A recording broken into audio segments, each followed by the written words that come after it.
Next one is the integrated water resources management. So, in the integrated water resources management, it is the it is the principle. It is the principle of the implementation and the integrated usage of the water. The in the process which the promotes the coordination and the development and the management of the water resources, land and related resources in order to maximize the economical and the social welfare in the equitable manner without compromising the sustainability of the water. So the process which promotes the coordinated development and the management of the water, land related resources in order to maximize the economic resultant economical and the social welfare. The integrated approach is also called as integrated water resources management, and it is defined as the process which promotes the coordination between the management and the water resources.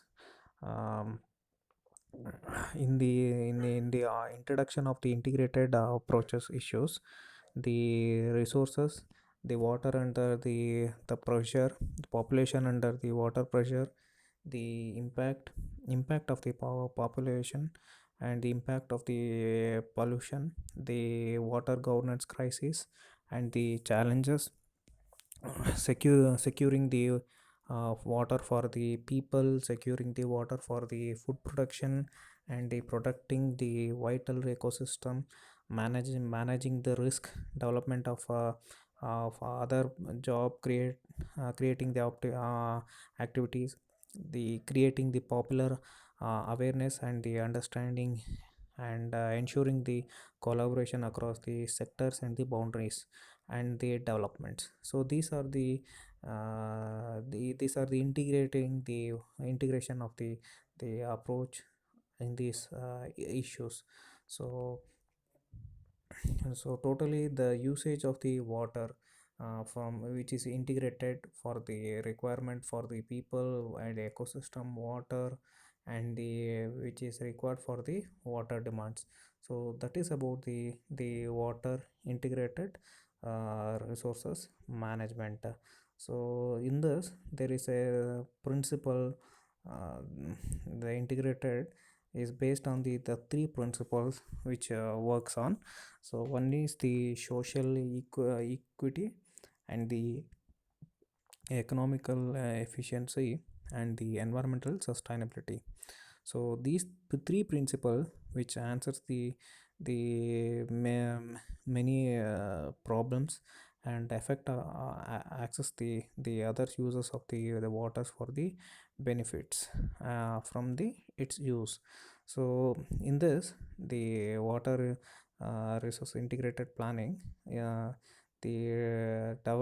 both water quantity and the quality across the water users. It includes the institutions, infrastructures and incentives and information systems that supports and the guides the water resources. So to overall the fragment of the approach is no longer the viable, and it is a more holistic approach to water resources management is essential. This is a rationalized integrated water resources management in order to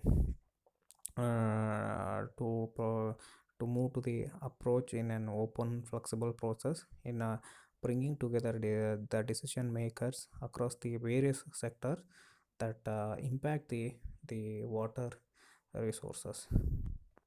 So that's about the integrated water resources management. So about the this is the basic concept.